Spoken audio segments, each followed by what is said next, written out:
Hey everyone, welcome back to the Pocket Yogi.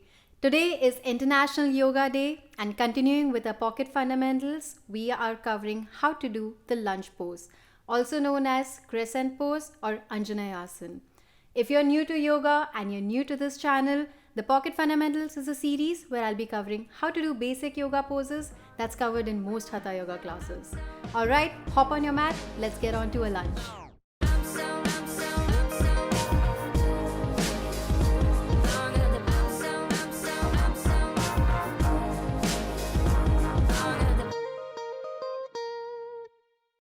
Let's begin by getting on your mat and get to a downward facing dog. If you don't know what I'm talking about or what this dog thing is or how to do it, you can check out this video hovering somewhere here. Okay, back to the down dog. Get comfortable here, pedal your feet to warm up a little bit. When you're ready, exhale and step your right foot forward in between your hands. You can step your left foot forward first if you like. I prefer the right because I like to think I'm always right. Honestly, sometimes I have no logic about things. Anyway, stack your right knee over your right heel and if you can, bend it to 90 degrees to really work those meaty quadriceps. Make sure your knee is not going over your toes. Take some time and find the right stretch for your front and back foot.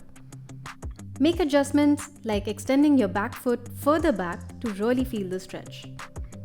Draw your left hip forward and press the right hip back just a tad bit to make sure your hips are in line with each other. This is the high lunge.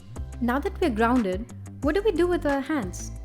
You can place your palms or fingertips on the mat as if you're getting ready for that race you've been wanting to do for a while. Or you can show your hips who's the boss and place your hands by the hips if you want to make sure they're squared. If you feel like you're in control of this wobbly situation, you can inhale and raise your arms up, relaxing your shoulders, nicely elongating your spine, giving it some well-deserved, although a subtle back bend. Or if you're feeling pretty adventurous, you can either draw your arms back to get into a slightly deeper back bend, or interlock your fingers behind you, opening up your chest. It's really up to you, whatever makes you happy to be here. I'll be here for now. Always make sure you tuck your pelvis in, tighten your abdominal muscles and engage your core to maintain stability and protect your lower back.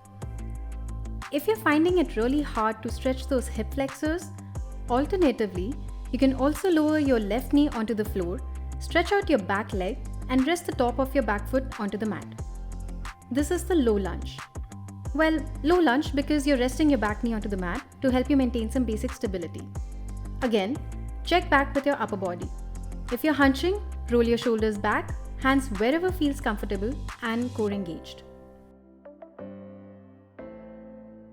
To come out of the pose, exhale, place your palms firmly on the mat, step your right leg back into the downward facing dog again.